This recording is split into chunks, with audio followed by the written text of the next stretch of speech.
Oh, happy Halloween. Things are getting freaky in question period. Check this out.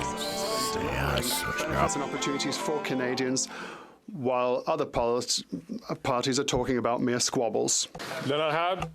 The Honourable Leader of the Opposition. Because of the excellent low inflation, low tax, low debt record of the Conservatives, the Separatists were a dead cause not so long ago, but his inflationary policies have brought them back. Prime Minister said it was just inflation when food prices went up, but then there was shrinkflation, smaller sized servings for higher prices, and now we have skimpflation, where food processors, in order to pay the carbon tax, actually strip out the nutritional value of the food. How much health and nutrition will Canadians have to lose before this Prime Minister reverses his plan to quadruple the carbon tax to 61 cents a litre?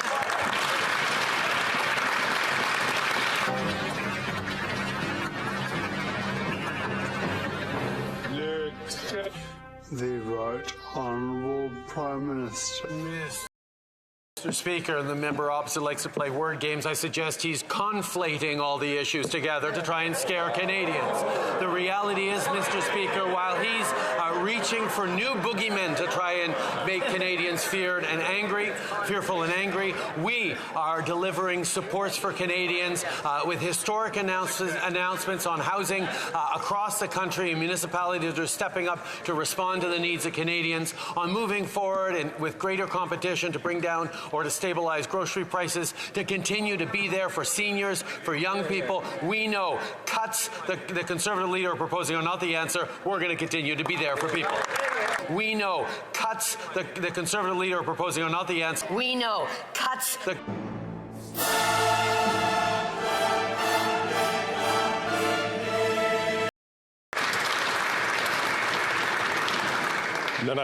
The Honourable Leader of the Opposition. They're living with Liberal cuts every day. They have to cut how many meals they eat. They have to cut the portions that they eat. And now they're cutting the nutrition out of that food, because after 8 years, his carbon tax and his inflationary policies are clearly not worth the cost or the corruption. Yesterday, the Prime Minister's toadies in the NDP and Liberal committee blocked the RCMP commissioner from testifying about the Prime Minister blocking a criminal investigation into his S&C scandal. Now, the ArriveCan app is under criminal investigation after wasting $50 million. Will the Prime Minister agree to personally cooperate with this criminal investigation into his Arrive scam app? Well, things are definitely heating up with the polls and all that. And Trudeau is actually, it's like the first time he's showed up in a long time. And I'm not saying he's good and great answers, but it's definitely about today. Mr. Speaker, when the opposition is bringing up matters that were settled 4 years ago, we see at which point they are trying anything they can to try and distract from the fact that they have no plan, they have no approach. They are proposing just cuts, and more cuts for Canadians, while we step up with things like dental care for kids, support child care spaces across the country, invest in supports for families and better homes as we accelerate the rental home initiative. These are things that the Conservative Party campaigned against. They continue to propose cuts and fights while we deliver for Canadians. The Honourable Leader of the Opposition. Amplified disinformation on the subject last week. He went into hiding and refused to answer questions, and then sent out his public safety minister to offer a midnight answer. So the Prime Minister needs to speak about it himself. Does he believe that the State of Israel fired a rocket or missile at the Al-Ali hospital in Gaza? Yes or no? Well, write it on the star calendar. Trudeau answered a question, and it was clearly answered. I swear, we got it. It's got to be written in there. It's in the star charts.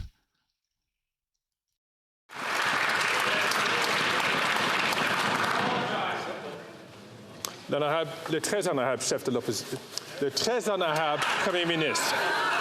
Monsieur le Président, when it comes to issues that have such a serious impact on Canadians and on people around the world, we need to make sure we're grounded in facts. That's why I asked our defense experts and our military specialists to analyze open source and classified data to come to a conclusion. And the conclusion is that according to the best evidence that they have, Israel did not fire a rocket at that hospital.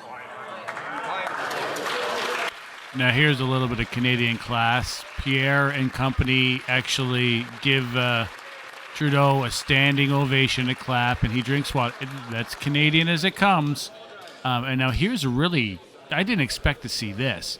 The Bloc Québécois leader, he's deft at his job. He's very good at his job. I don't like the separatist part, but that doesn't make me angry. But check this out. It's interesting. Honourable Member for Bailleul-Chambly.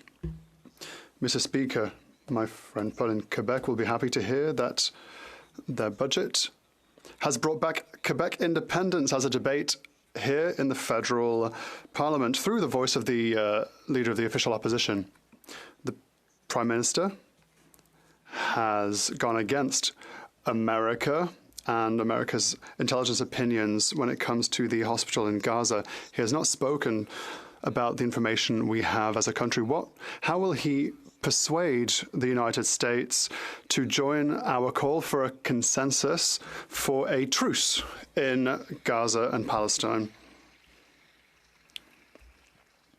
The Right Honourable Prime Minister. Quite the contrary, Mr. Speaker. I spoke to President Biden last weekend, and we continue to do everything necessary as allies to ensure that humanitarian assistance can cross into Gaza through humanitarian corridors. We will continue to strive for this, for humanitarian truces that will allow aid to reach innocent civilians that need help. We need to see hostages released. We need to protect the lives of innocents. Canada is fully involved, included with sending humanitarian aid. The Honourable Member for Bailleul-Chambly. Has the President of the United States talked to our Prime Minister about the importance of having a consensus in his own party so that Canada and Quebec can speak with one single voice internationally? Speaking of consensus, he told me last week that he would accept meeting other opposition parties in order to communicate better and in order to establish a parliamentary single voice. I've had no news about this, so should I perhaps free my day tomorrow? The Right Honourable Prime Minister. Mr. Speaker, we are very busy with our work that people expect us to do, but yes, we will set some time aside so we can talk among party leaders to talk about this extremely difficult situation and also to talk about the ways we can help to unite Canadians. Many people are hurting, many people are angry, many people are feeling various emotions, legitimate emotions. Basically, the NDP have to find some traction so they can call an election. They're holding the keys on it and they're not going up in the polls, so check this out, this scene here from Jagmeet Singh. Comprehensible emotions, but our role as politicians, as leaders, is to unite Canadians, unite everyone, so that we can reach a consensus, and that's what we will work towards.